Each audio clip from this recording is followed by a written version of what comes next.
Why did I not flag him offside, but I let him score, and then flag him offside, and he scores anyway, but he's offside. So it's sort of... Yep. Hello everyone and welcome to the REFSIX podcast. Today we have got an incredible lineup. We're going to be talking about biggest matches that we've refereed, how to deal with big crowds, and we've got a special guest.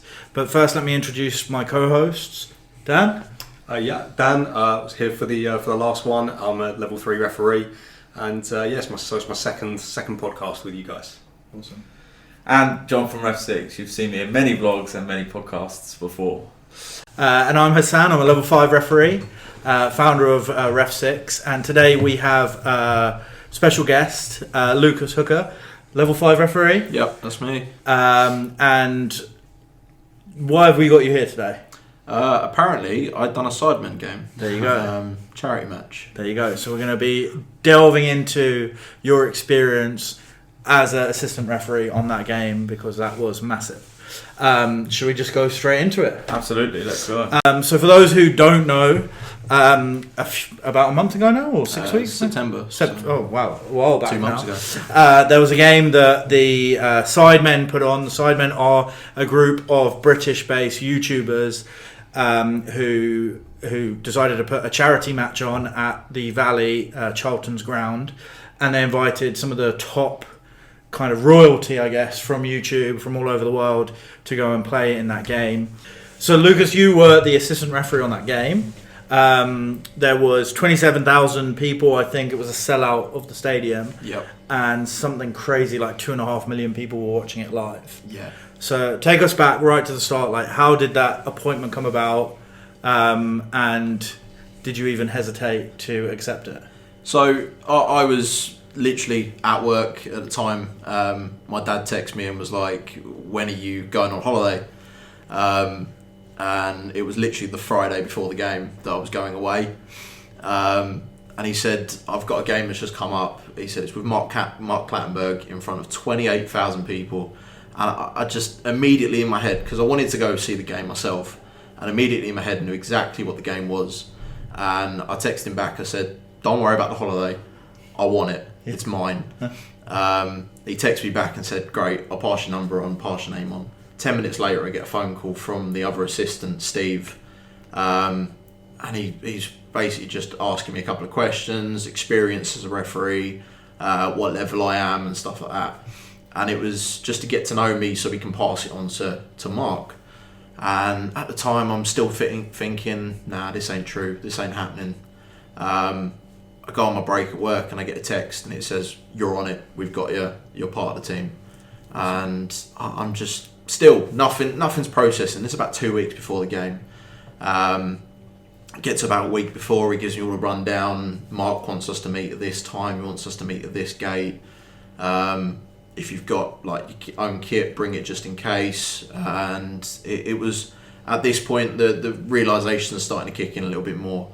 I go away the Friday, go up to Clacton with the girlfriend, and then Saturday morning we're straight back down to London, straight into Charlton, and that's when the realisation properly kicked in. I'm sitting there, a massive smile as I'm driving in, and I'm going, "Holy crap, this is it." Yeah. I park up. The girlfriend's excited as well because she's getting to watch the game she wanted to watch as well. And then I see Mark walking around the corner, and again another massive smile because he was someone that I've idoled as I've grown up as a referee, and it was insane just to see him in person. We go into the game, we go into the ground, into the change room. He's then asking us sort of personal questions. He's asking us like, what do I do? What level? Like, how's my experience, sort of thing. Have I ever done a crowd like this before? He was very, very friendly. He's a very, very nice guy, and I'd more than happily do a game with him again. He was really friendly.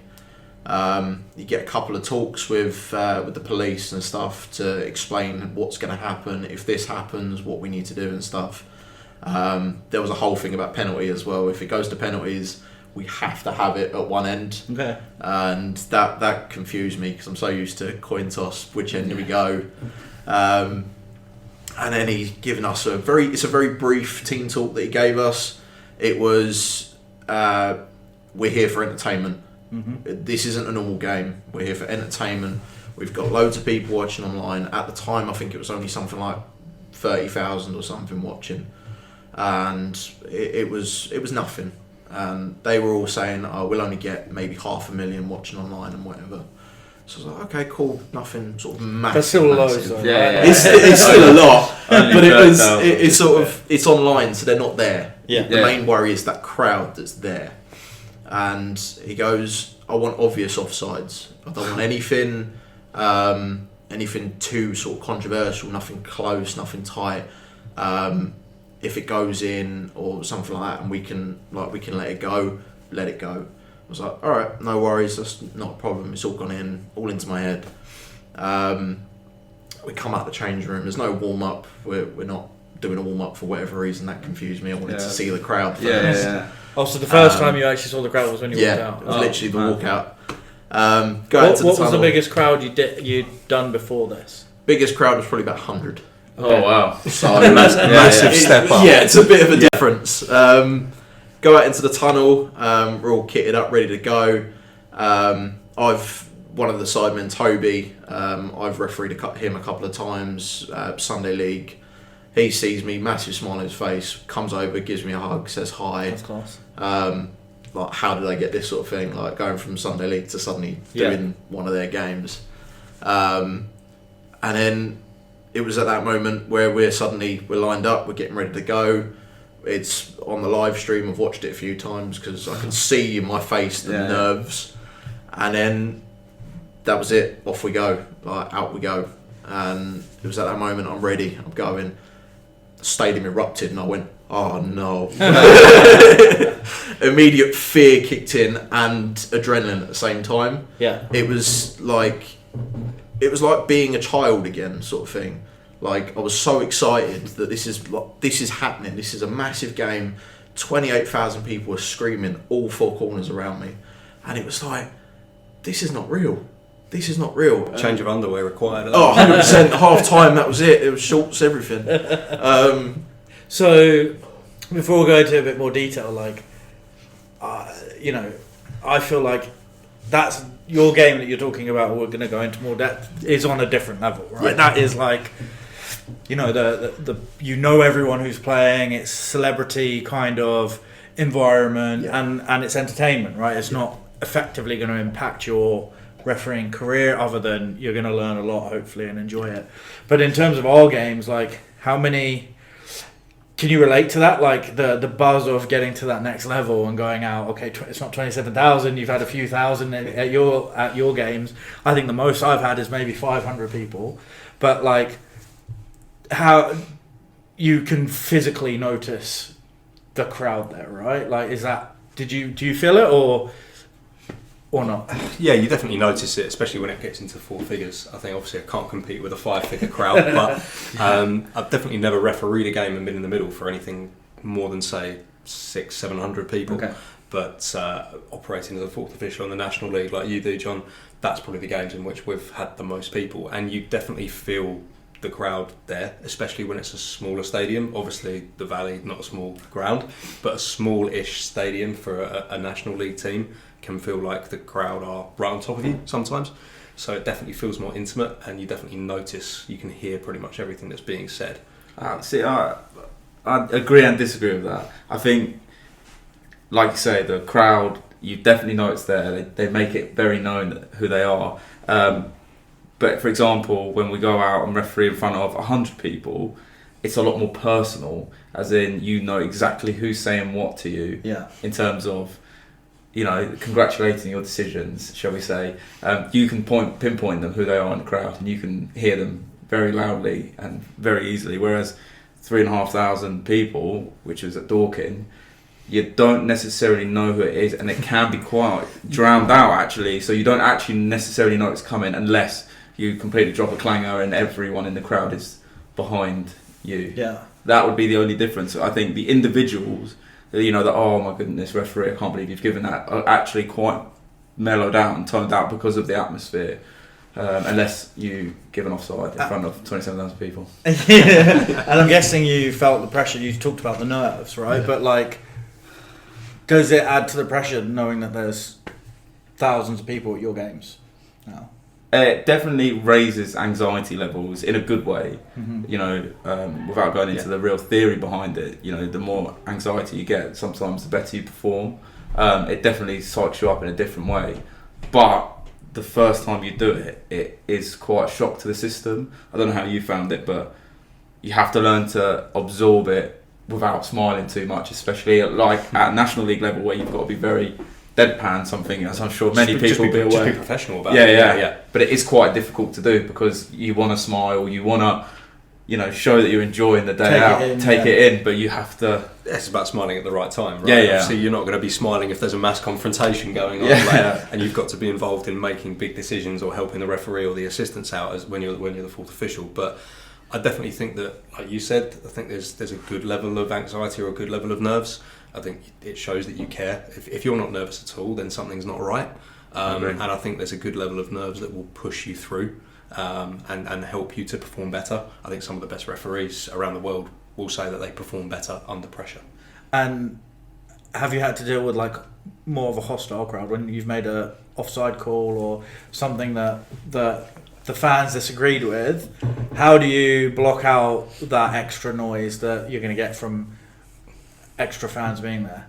It's interesting. It might just depend on what mood I'm in and how big the decision was as to whether I'll actually just embrace it or block it out. So I was on a National League South line a couple of weeks ago.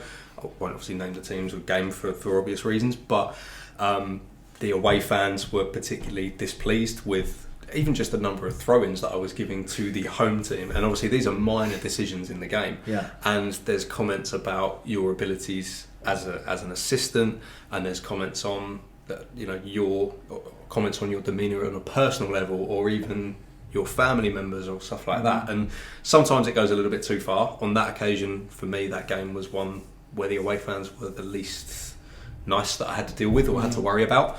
But I think most of the time for me, it's just about ignoring it because you've got so many things to think about and focus on. You can't let yourself become distracted for even just 1 second, especially the higher up you go. Yeah, I agree, and it's something that I personally struggle with, not letting go of the decision, because I'm very good at being like, okay, the next one's just as important, you know, as we're all taught, the next decision's the most important one, but it's the after 70 minutes where people have battered you for 70 minutes and you're thinking, okay, maybe I am having a stinker here, and that's where you have to like take a deep breath, stick your chest out, and regardless of the crowd, you've just got to focus. For me, it's focusing on the captains, working with them, making sure that they're on my team. And if I'm working well with them, everything else seems to fall into place. So even if I am having a shocker, if I'm working with the captains quite well, I can get myself through those last 20 minutes. So the difference, I think, between the games, not just the numbers, but like you guys officiate, and we all do, but in terms of that game, you guys officiate with fans that are there to see their team win, right? They will, you know. Whereas were the fans different when it came to, you know, they all just wanted to watch a good game, right? There wasn't really an allegiance necessarily. So it is very different to a normal game of football, as I know from going to watch matches and stuff like that. It's very, all four sides are cheering for both sides. So it was very confusing in a way, because they'd attack that way and suddenly all four sides erupt, but then as soon as the ball counters the other direction, all four sides erupt again. So it's very... Yeah, it's a very different sort of experience to a normal football match. Yeah. And trying to, as you said, picking out sort of individuals is so hard, because there were words being said behind me and I could not tell you who it was. Yeah. I could turn around and go, it might have been that guy, but I had no idea. Yeah. But it was literally, you turn around and every single seat has someone in it. Yeah. And that was terrifying. But something that Steve said, the other assistant, before the game was take it all in as soon as you go out, do the handshakes, get to that touchline, do your game. Just relax and do your game. I think it's exactly what I'd done. As you said, smiling at the right opportunities. My problem was I was smiling the entire game. And as we all know, the situation that I was in, there's a massive smile on my face Yeah. when the camera pans to me. So it's At least.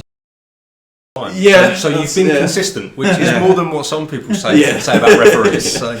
that's true. So let's talk about some of the things. So you mentioned Mark's team talk was kind of a little bit more brief. It was, we're here for entertainment. He said about the offsides, which I get. You know, you don't have VAR at that level, and everyone's there to watch the goals. But like, did he talk about anything in terms of the challenges? Because a lot of these, there's some people who play that has never played football before, or if they have, like 5 minutes. So you never know. Like, I hate friendly games because you never, especially not even friendly games where they're like exhibition games where you got sponsors or fans playing each other, and like you just don't have any idea what's going to turn up and who's going to go in for a.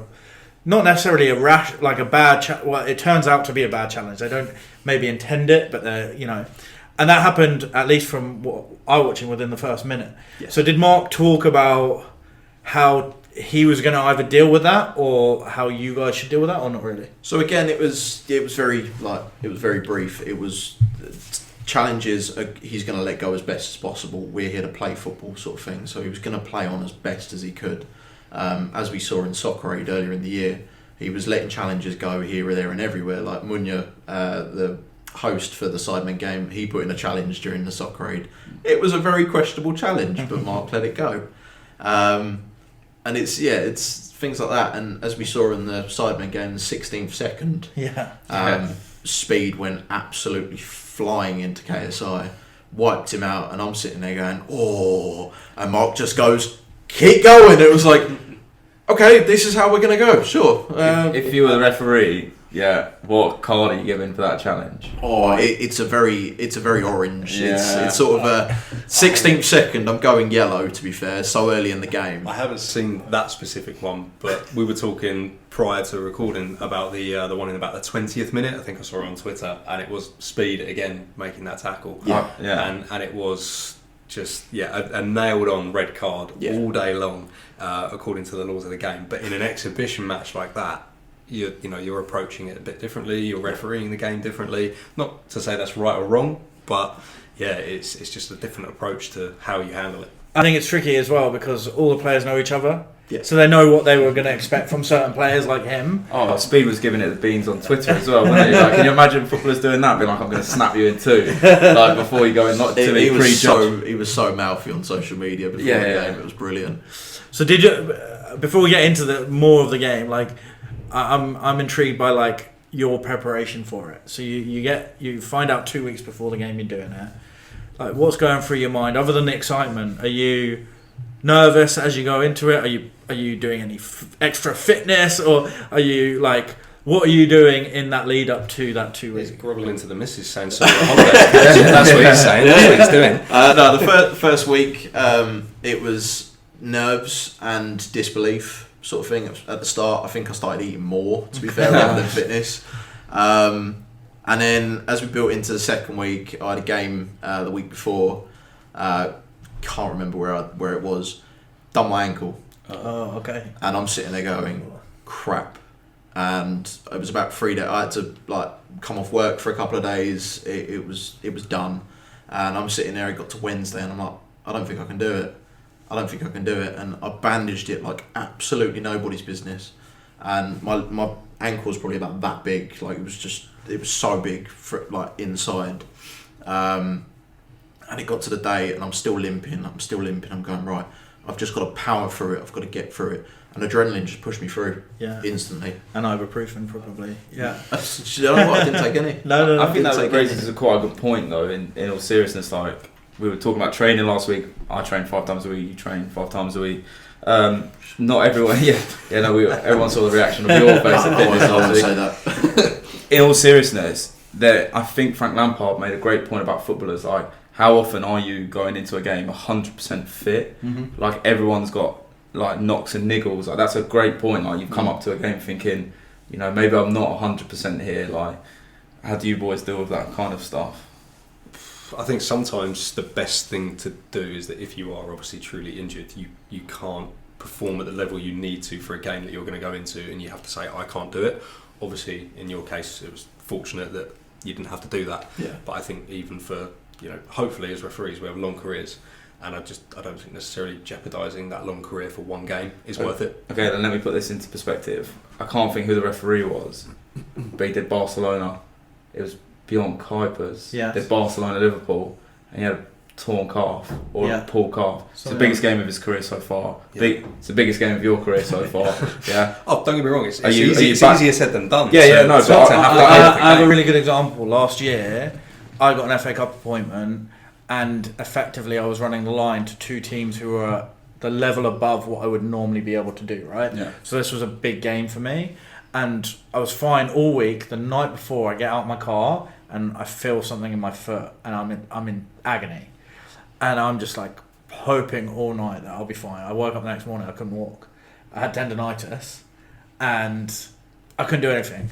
That was a point where I'm like, I can't even walk. I'm just going to be an embarrassment. I probably won't even last 5 minutes. So I had to ring round and you owe it to the game to be able to perform at your highest. It would have just been an absolute ridiculous decision of me to turn up to that game. I wouldn't have been able to move. But that being said, there's been games where I've been slightly ill, or it's the percentages. I think you're right. Yeah. Like maybe at 90-80%, you can get through it, or if you can do that. But if you're done, if you can't even, you're going to almost be an embarrassment to yourself. What's the point in turning up? But that's interesting. I think I would have done the same in your situation. I would have gone for it. We're not blessed enough with a sub, are we? No. That's not like the team. We can't last 2 minutes and then be like, actually. Well, you had a fourth official. Well, yeah, we did have a fourth. So it was a fourth. So you could have done it. Yeah. But no, it was if it was the same game on a Saturday or Sunday league pitch, I probably would have called off.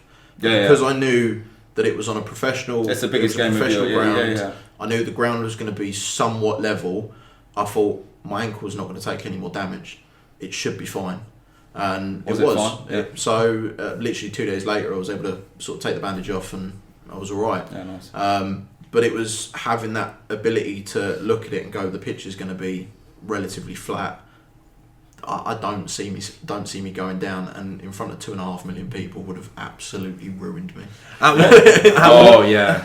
what point? Yeah, that would have been bad. At what point in the game had anyone told you about how many people were watching it online? Half time. And did that make a difference? It brought a little bit of fear back in. Okay. So where the adrenaline had got me through the first half, it was, this is nice. We were told it was something like just under 500,000 before the game started. So it was, again, it's still a big crowd. That's still huge. I would have been as I said, it's online, so it's not really there. It's not in your mind. You're not thinking about it. Yeah, of course. And then as soon as you go into that change room, we had someone come in, check on us, making sure we were all good. They go, oh, just to let you know, we've peaked 2.5 million views online. And it was just like, oh no. Do you think that reaction was the other officials? Maybe not Mark, but were the other officials like feeling the same? Do you think? I think the fourth was, but Steve was on Soccer Aid, so he's had bigger. Okay. Yeah. That was something like 15-20 million or something online. So that's, to them, it's sort of nothing. But me and the fourth, who have never been in a situation like this before, it was like, this is huge. This is the biggest crowd we are probably, if I don't progress further, then I'm ever going to perform in front of. Yeah. And it's just, it's. So does that change as the game's going on? Does that change the way? Are you giving yourself an extra second to make a decision? Like when you're making decisions, how is any of those outside influences? The 28,000 people there, the number in your head that you can visually see ticking up on YouTube, like is that making any difference, or were you able, while the game was going on, to be like, cool, I can just focus on what's in front of me? So, I mean, at no point did I ever really think about the crowd. Okay, nice. When I referee, when that kit's on, I always try and focus, no matter how small the crowd is, how big the crowd is. It's always, I'm here for a game, 90 minutes, focused, and then once the 90 minutes is up, then have a look at the crowd, realise what I've just done in front of, sort of thing. And maybe mentally, sort of at the back of my head, I was thinking, give it a second. There were some decisions where I definitely sort of sat there for a second and went, yeah, all right, I'll give it that way, sort of thing. Yeah. I think it was a throw-in that never actually came on. It sort of took me a second to realise, did it actually come on? Then I sort of put the flag up. But yeah, there was definitely moments, but nothing was ever at the front of my mind. Were you more nervous about getting a decision wrong or falling over? I think definitely falling over. Yeah, that would have been me done. I don't think I'd have ever. I would have retired. Yeah, that would have been trending on Twitter. Have I told you? Okay, so I was in Portugal doing an IBA Cup game, and Bobby Madley was the championship referee at the time. I didn't know who he was at that point, but I knew he was a championship referee, and I was running the line. He gave a penalty, and I've gone to take my position towards the goal line, and the penalty gets saved. And as I'm running back, there's kids behind me who've like come, and I've just tripped, fallen on my arse. And luckily, Bobby's given a retake of the penalty for some reason, and it's meant that no one's looked at me, they've all looked at Bobby, so I've got up and I've just dusted myself down. Like it never happened. Yeah, that was embarrassing. That was really embarrassing. Were you using comms in the game? No comms. Oh, okay. Mark even rejected buzzers. Okay. So it was proper Sunday League old school. Just Why? try and shout across to Mark, going, Mark, there's a sub. Is there any reason why he rejected the buzzers? I don't know. Really don't know. The assistant had the buzzer ready, he put the battery in and went, Mark, there's your buzzer, and he went, no, I don't need it. I was like, alright, fair enough. That can't be easy for the fourth trying to communicate a sub. It was not easy. You've got everyone's cheering, especially after a goal and they're trying to make a sub. Yeah. Everyone's cheering, and you got me and the assistant both standing there like that for like a minute. It's like, come on, he's not looking. Come on! Oh, there we go. He's got it. Mark's arms are clearly big enough without the buzzer. I need to put the buzzer in. It's difficult getting the attention of a referee on a normal game, let alone with 27,000 people there, 28. What did you learn from? Like, Mark is one of the best English referees that have, ever refereed. At least in my generation that I've watched. Even though it was an exhibition game, did you learn anything on the day from how he refereed? So it was different. It was very different. Sort of trying to learn from Mark. He's gone through so many like massive games. He's refereed so many massive players, and his key thing on that day was communication. It was so important to him. He was always talking to players, whether that be at a goal kick and he's walking back to the centre circle. It was always talking to players, and it was incredible to see the relationship between him and the players all the way through the game. Mm-hmm. It never changed, and then at the end of the game, of course, they all respected him, all thanked him, and everything. It was so crucial, and it was something that I look at and go, I could do that next week in my game. I can talk to players, I can have a laugh with players.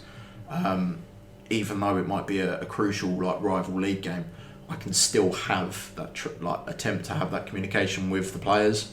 And did he ever have to raise that communication in terms of temperature? So, were there any players that maybe were pushing the boundary, or did that not really ever happen? No. So he set the standard from the start. So it was always from the handshake. Always talking to players. Mm-hmm. He'd say something different to every single player that came through and shook our hands. He'd say something to the kickoff player. He'd be saying to the players that are taking free kicks. Everything was always talking. I don't think I saw his mouth stop once. And it was amazing to see that from such a high level referee. When you're watching a game on TV now, you don't really see the referees talking as much. They're talking to their assistants and communicating that way, but there's not a lot of communication with players. You can see players get heated. All they've got to do is just have a chat with them, talk to them. Players will calm straight back down instantly. Mm-hmm. Mark had that relationship instantly. It was amazing. So let's talk about some of the bigger decisions. So we talked about the KSI challenge, the speed challenge on KSI, but the big one that went viral was Speed, who I think there was a stat. So this is one of the guys I've alluded to who's barely played football in his life. He, I think there was a stat that said 80% of the time that he was on the field, he was offside. Like it was that like crazy, and he gets the ball and somehow manages to actually score a goal, and it was a good finish.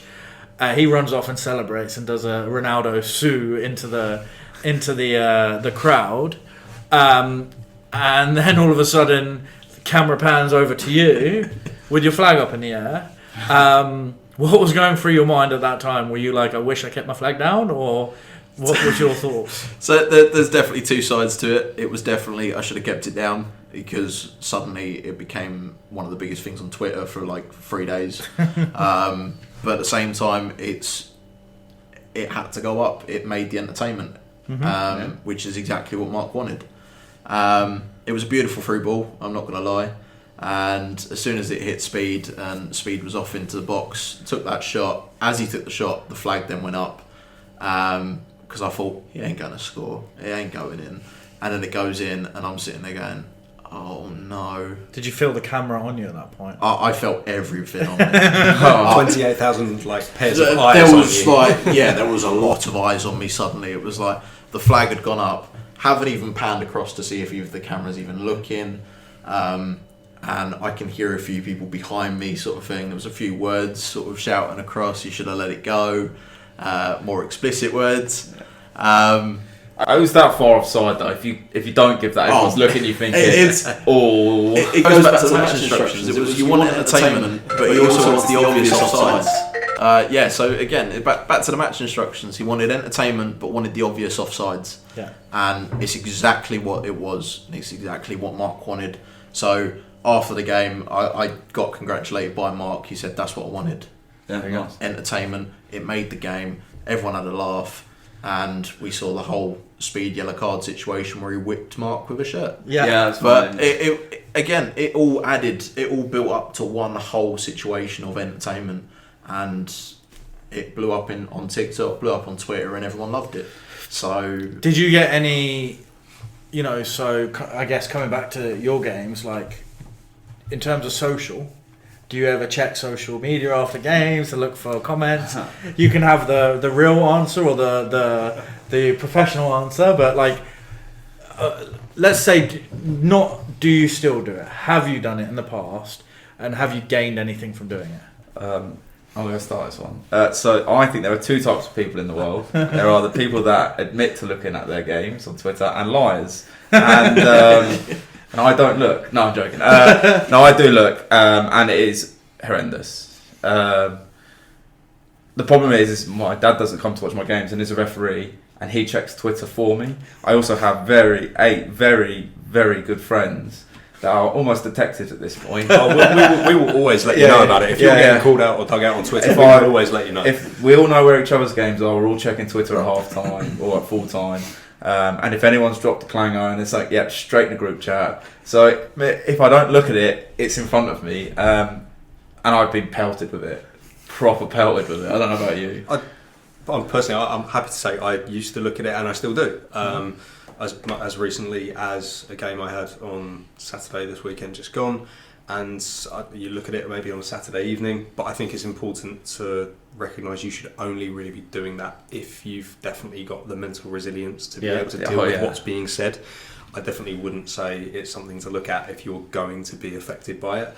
Personally, for me, it's water off a duck's back. I'm quite happy looking, because I'm confident that whether I've made the right decision or the wrong decision out there, I can own it, whether it's right or wrong. But it's really interesting, right? Because like, even if you made the right decision, you're probably being congratulated saying it's the wrong decision, right? So like, I kind of come back to like, is it just for entertainment purposes that you're looking and seeing, or like, what are you actually taking from it? Because in probably, I guess, 95% of cases, it's probably negative. Yes. Yeah, I'm just genuinely curious to see what the thoughts are of, say, the official Twitter accounts of the clubs, or the Twitter accounts of the personal accounts from the people who may be the media, guys or girls at the club. It's just interesting for me to get that kind of feedback. To be honest, we don't get loads of feedback as referees. We're not observed on every single game. Sometimes it's just interesting just to see what's been said. And as I say, I won't necessarily put too much stock into it, because no disrespect, 90% of the individuals who are providing us with that feedback on social media aren't necessarily qualified to provide that. But I do think it's important maybe to get a gauge on how you performed as a referee from that. I don't necessarily think you put too much into it, but I do think it provides some feedback. Has there ever been like times where it's actually been a positive comment? Yeah, I think every now and then, as you say, 9 times out of 10, it's probably going to be quite negative, unfortunately. But sometimes you do get a shout out from, say, a club's Twitter handle that says, shout out to the officials today. I thought they were all fantastic.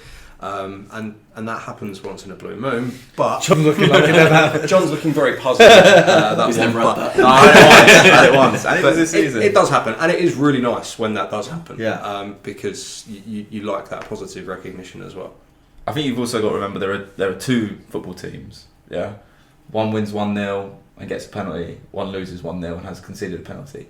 You're the greatest referee in the world on Twitter to the team that have just won 1-0, and you're the worst referee in the world to the team that's lost 1-0. And you have to take. I look at it for 2 reasons. One, it's funny, it's banter, and especially because I can take it. And 2, it is interesting to see what their point of view on it was. Mm-hmm. So, for example, there was a Guernsey tweet that I put on the vlog, and the guy since apologised for the tweet because he saw it through his camera lens, and then when he looked at the footage, he realised I actually got it right. So it's interesting to see what their point of view is at the time. And yes, things are heated, and yes, it's an emotional game. It's an emotional game. But people do actually see sense later on. And there is a stat that referees do get like 94% of decisions right. Yeah, in the Premier League, but maybe not at your level. No, I'm joking. Definitely Definitely not on my level. But what interests me about that is, in most cases, especially at your level, the people who are commenting have only seen it on that one view, right? Yeah. And it's the same as us, but they've probably seen it 40 yards away in a stand or in a different corner, So that's kind of the beauty with the game that you refereed is there's so many cameras there that as soon as you've raised the flag, another camera angle comes up and shows you were completely right. So the reason I wanted to get into the social side is, obviously you mentioned it, kind of loads of different bits went viral, and that's probably the most viral moment of the game. What did you do after the game in terms of, again, going out and looking for content? And I'm assuming, I'd be intrigued. Was it mainly positive? So, of course not. Okay, I'm a referee, so it's not positive. Public enemy number 1. Okay. I actually wasn't expecting that. Its speed is up and coming in that situation. He was one of the biggest things on YouTube at the moment at that time. And everyone loved Speed. Everyone wanted to see Speed, and everyone wanted him to score. I'm the one that stopped it. Interesting. Did he actually put anything out on socials himself about that decision? Or so there was a post-match interview that he done. He was very frustrated, and he questioned if I was even Premier League, which of course I'm not. So yeah, it's all like how they say banter. It's all a laugh. That can be quite frustrating though, because he's coming from a place where he is very wrong. Yeah. Speed is very wrong. He is very offside. Yes. And he is. Do you know much about this guy? I personally don't know too much. I don't know if this guy is a character, like an Ali G, like how Ali G was to Sacha Baron, himself, or if he's himself, okay. Right? So at least the person he's portraying, that makes sense. Yeah. Whether it's him or not, I don't know. Everyone says that is kind of him, so interesting. So I saw him briefly after the game, and that does seem to be sort of his character. Like, we were like separately away from all the fans, everything, and he still seemed to have that sort of hyperactive energy, aggressive energy character still on. So I think that is just him. Did he say anything to you after? No, I don't think he noticed me. Okay. Which is not Premier League, no? Yeah, I'm not Premier League, so I'm not good enough. Living in that man's head rent free. Were there any other decisions in the game? Oh no, sorry. Let's go back to the social stuff. So you're talking about some of it was negative. Yeah. How did that impact you? And kind of similar question from these guys is: did you stop or did you keep looking? And what did you take from it? And yeah. So I had no choice but to see it. I had 3 days of messages, memes, TikToks, all sent to me, all directly from your sent friends. to me, all from friends, Great friends. all having a laugh, going, "You shouldn't have done that. You should have just let him score." All this. And I know I was right. So in the referee's head was put on, and I know I was in a right decision. It's going to be far worse if you didn't put the flag Yeah, up and 100%. you've got a decision incorrect. Exactly, according to the 'cause law. they- You're going to be crucified. Oh, Yeah, 'cause yeah. suddenly it would have He's been- in a lose-lose situation. Yeah. You're done. You're done. You're damned if you do. You're damned if you don't. It was, why did I not flag him offside, but I let him score, and then flag him offside, and he scores anyway, but he's offside. So it's sort of The only way you could have won in that situation is if he puts it in row Z, and that is literally that would have been so much better. But yeah, literally, it was all over my Twitter feed. It was all over my TikTok. So as I'm scrolling through TikTok, it was every odd video almost. I think it was Roma shared it as well, so it went all over Roma's TikTok, and it was nuts. And then, so I'm intrigued. I'm pressuring you on this because I want to understand like the mentality. Like Dan was saying, you need to be resilient and you need to be kind of. I hate the word thick-skinned. I'm not going to use it anymore. But like that mental toughness to be able to say, understand and filter whose opinions and whose voices matter versus whose don't. So. See, it's very different to their situation in comparison to mine, so I can't compare it. But for me, I was able to happily keep scrolling because it made me laugh. I was having a good laugh with it. Do you think it makes a difference if, say, for example, this was a competitive game? I'm not saying the game wasn't competitive. It's very hard to put into words, this one. But for example, we go out in the National League and mess it up with brown bread. If there's two sets of fans, basically. Yeah, do you know what I mean? If it's a competitive game where there's a lot more on it in terms of a league title or something, do you think? Or even points, right? Yeah, or points. Yeah, points that. general, Do you think that then going through Twitter is harder?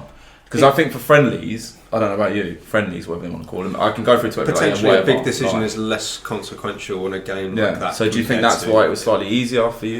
Probably, but if for a situation like that, if it was a league game, it finished 8-7. If he had scored that 8-all, that would have taken it to penalties. Could have completely changed how it finished.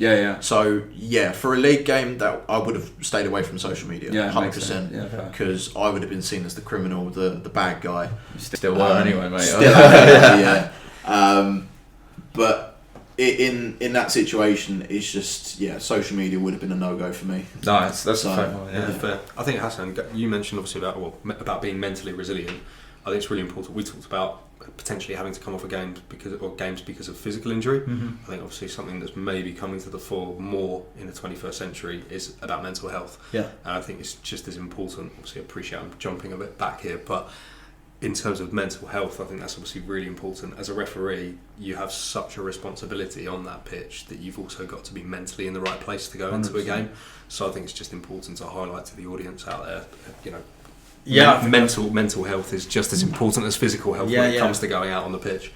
You've had a tough week at work and really we do things outside of if you know you've got to have the switch, you've got to have the skill to be able to turn everything in your life off when you turn up to a ground, but sometimes that's not possible.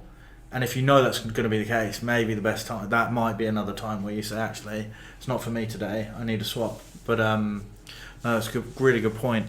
It could be as simple as a breakup or bad day at work. It can be so small that it affects your whole mental attitude, and you can go into that game, one challenge goes in the first 2 minutes and you're sending him off when it's not a red card. That's because of your sort of red mist, as they call it. I mean, contrary to popular belief, referees are human at the end of the day. We're not robots, and we've got other things going on in life that affect us, and sometimes if we're not in the right headspace, it might not be the best thing to be out there on the pitch. Yeah, I completely agree. Anything else from the game that sticks out? Other than it actually was an enjoyable game to watch. I found it absolutely entertaining. I had a laugh with Mini Minter after the game when he took the shot from just over by me, which took the shot straight in the goal. That was like the Mycon-esque. Yeah, it was like a wannabe cross, and that's what I said to him after the game. I said, "You definitely were meant to cross that, weren't you?" And he was like, "No, it was definitely meant to go in." It's like, he's still standing by that as well. You could have thrown him right under the bus there. But no, the whole game was brilliant.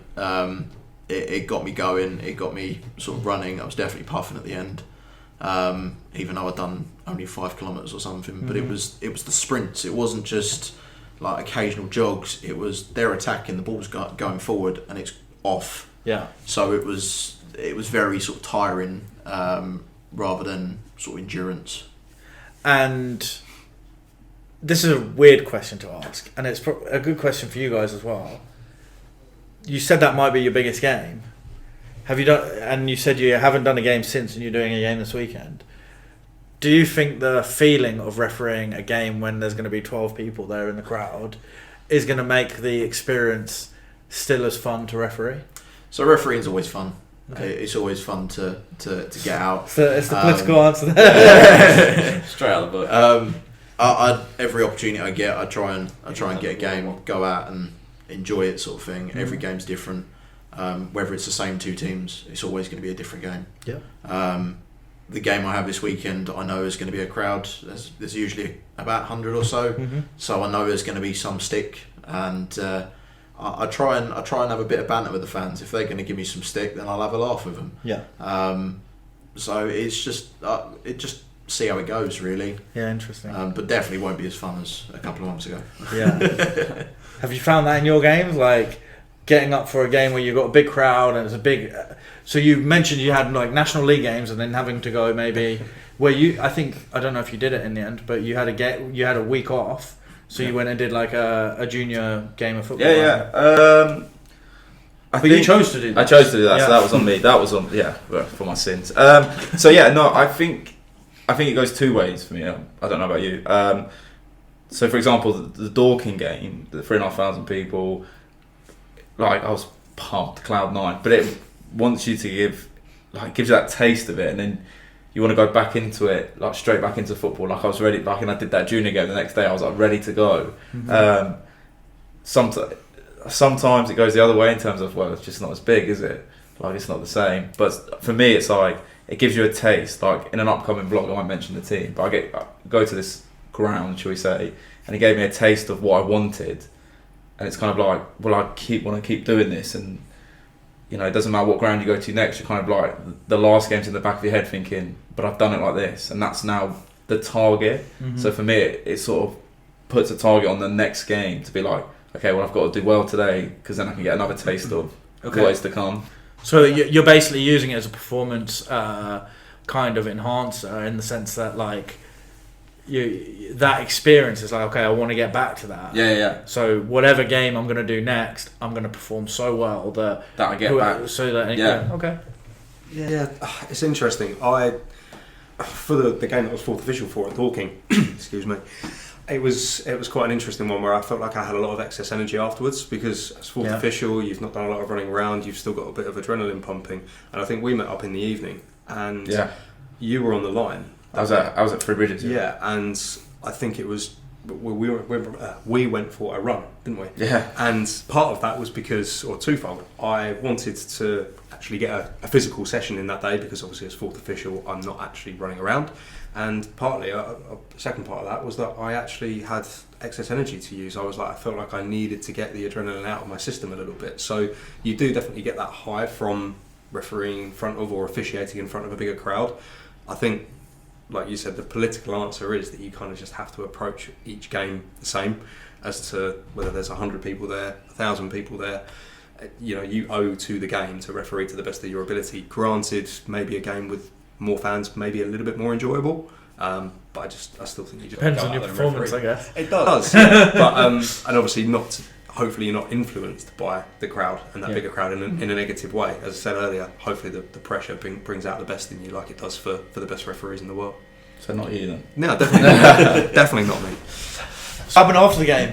Did you just go home? So after the game, we went upstairs briefly. They were offering drinks and everything. What was the post-match food like? It was sides. So it was sides. Apparently it was Prime somewhere, but I had no idea where. I was trying to hunt it down. Yeah, you guys stole it. Very limited supply. Missed out on that, but yeah, it was nice. And then we got told, Mark said his agent would sort us out tickets to go to the VIP after party. Nice. And that was hell yeah. That was this is going to be fun. +1 allowed, so it was even better for the missus again. She's able to come along with us. So it was drive home, work out what we're doing. Are we going back back on holiday tonight? Are we going back in the morning? What are we doing, sort of thing? Getting loads of plans in place. Get changed, drive up to where it was in Canary Wharf, and then we're just greeted by this loads of people offering drinks, food. All the players are just chilling with friends, family. DJs playing, free drinks, free food, and it was insane. Sounds like a nice post-match experience. Yeah, can you imagine the scene?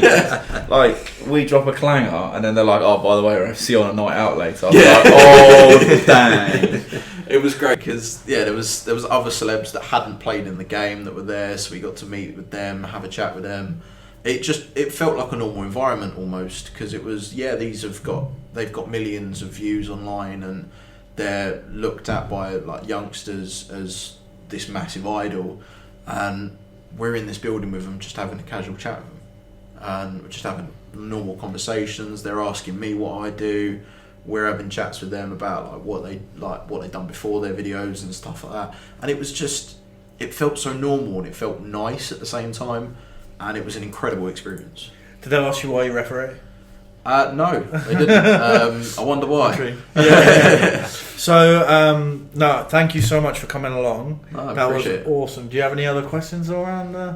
Not around the game, no. No? No, nothing else from me. No, awesome.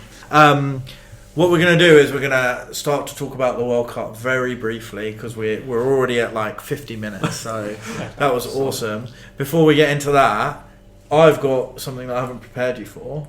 You're a REFSIX user. Yeah. I'm intrigued if you can give us 30 seconds on why you're using it, what you think benefits your game by using it. I use it for accessibility. It's so easy to use. I use it for everything. I know I've seen people use it for just goals, just cards. I use it for absolutely everything because it's just so easy. All the players' names are there, ready to go. Press the name, card comes out, bosh, off we go. It just flows so much quicker than just sitting there, spell your name, having to write it out, and then find out that it doesn't match the team sheet. Mm-hmm. It's so much quicker, so much easier, and I get my stats after it as well. There's nothing better than it. Look at that, I didn't even prepare it. So because we've gone pretty deep in this conversation, my question to you guys is: the World Cup's around the corner. Lots of 36 referees from all over the world are going. I want which one referee are you most excited to watch? For me, is probably Clement Turpin. Okay. French referee. Just having watched him referee in UEFA competitions, I think he's very good referee. I believe he's done a major final in terms of UEFA competitions as well. Can't quite remember which one. You're the expert. I think he did both. He's done both. I think he's done Europa League and I'm selling him short there. I do apologise, Mr. Turpin. But yeah, I'm really excited to watch him. I think he's a very good referee. He's a good shout for the final if France don't get there, maybe. Yeah, I think I've watched him for a long time. His development, he was okay referee, and then he just became in 2-3 years development. He is top referee, so he'll be awesome to watch. Mine's Matt Conger, who is obviously, we've had him on a webinar. We've spoken to him a couple of times actually, and friend of the show. Friend of the show, yeah, friend of the show. And I'm just a big fan of how he goes about things. I think is very similar with me in terms of he is very not emotional. I think is the wrong word, but very in control of his emotions, understands his emotions, and he can portray that on a football pitch. And I resonate with that a little bit, and that's why I quite like him. I would have said Matt as well because he's a friend of the show. But because you stole that, I think there's two that I'm really interested. One is Ali Reza Fagani, who's the Iranian referee. He was, for me, the best referee at the last World Cup, and I just love his body language. There was one clip where I think it was Germany. I want to say it was against Mexico, and it was him and Tony Cruz, and Tony Cruz was in his face, and he just went very gently, but also emphatically, kind of pushed him away, which you have to be a very brave referee to do. But he'd done it in such a way that it was respectful, and it was just like the perfect body language. It was just awesome, and that was just one example of lots of things. So he was awesome at the last World Cup, and I'd love to see him do really well. The other one is Ismail Elfath, who's a MLS referee, US referee. He just did the MLS Cup final, and he's done the Under-20 World Cup. He's done some Club World Cup, and he is just massive. He's a man mountain, very similar to Patana. On the field, he just demands respect because it's that presence, So I'm excited to see lots of referees. Those are the two that I would like to. Well, mine's going to be Stephanie Frappart, because it's first World Cup with women referees. Yep. That's incredible. It's an amazing step. She's an incredible referee as well. After watching her in the Women's Euros, and just can't wait to see her sort of absolutely control the football pitch, because she won't take anything from the players. She's a great referee too. I think we should probably give a shout out to our English referees. Of course. I think we didn't want to pick them because they were the obvious. We can't also not mention them, so I think we should give a shout out to the English teams who are officiating out there too. Michael and Auntie Taylor, we're one of, I think, only 2 or 3 countries that are sending 2 multiple officials. Which is awesome. So I'm expecting them to get some of the bigger games. I think they will they'll do well. They'll do us well. Some good ones. I hope maybe an opening game. We'll see.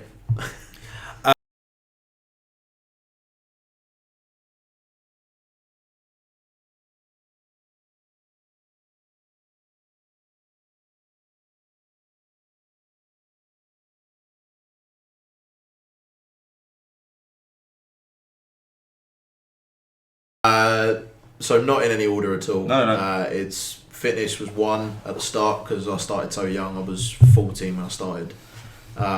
So at the start it was fitness and money at the start. Yeah. But that's not in the top 5 now. Friendship.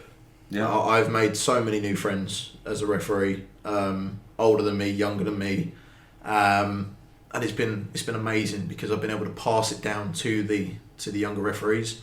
That'd be another thing as experience. That's in top 5, because, as I said, you can pass it down to the younger referees. I'm on the Millwall Academy's mentor group, and every weekend, if I get an opportunity, I can go down to Millwall Academy, watch the younger referees, and give them feedback, give them experiences, give them knowledge, to then help them progress. Another one would probably be opportunities. 100%, as we spoke earlier. I've done Millwall first team behind closed doors. Wow. There's opportunities that have come up that I never thought would in such a short amount of time as a referee. I'll throw money in there as well. Money's nice. Money's not bad, is it? One more. Post-match food. No, see, especially after that charity game. I won't name names, but I've had some real crappy post-match food, so I will not put that anywhere near the top 5. Career, I think, would be the top one. I want to go as far as I can. Yeah, nice. I'd love to be Premier League, World Cup, as we discuss it. It would be an incredible opportunity to do that. Especially considering my dad's been a referee for however many years, and he's helped me, sort of thing. And to be able to go there and be like, look, my dad helped me get here, sort of thing. That'd be incredible. Yeah, that would be awesome. I think that's all of our dreams, right? These we're super jealous of the guys out going out. Cool. I can end it now. You can end it now. Yeah. Awesome. Look, thanks so much for stopping by and telling us your story. I appreciate it. Awesome. Dan and John, thanks so much again for your input. It was awesome to get your experiences. We hope you're enjoying this new kind of format that we're doing in terms of the podcast. If there's any topics you want us to discuss, we're going to be heavily talking about the World Cup coming up and producing content around the World Cup. If there's any topics around refereeing that you want us to chat about, want to get our opinion on, If you've got clips that you want to send us, you want us to review, we'll have a look at it. Anything you want, just leave a comment or tweet us or send us a DM on Instagram, whatever you want. We're on pretty much every one of those channels because we were making all the content about you. Thanks for listening, and we'll see you next time.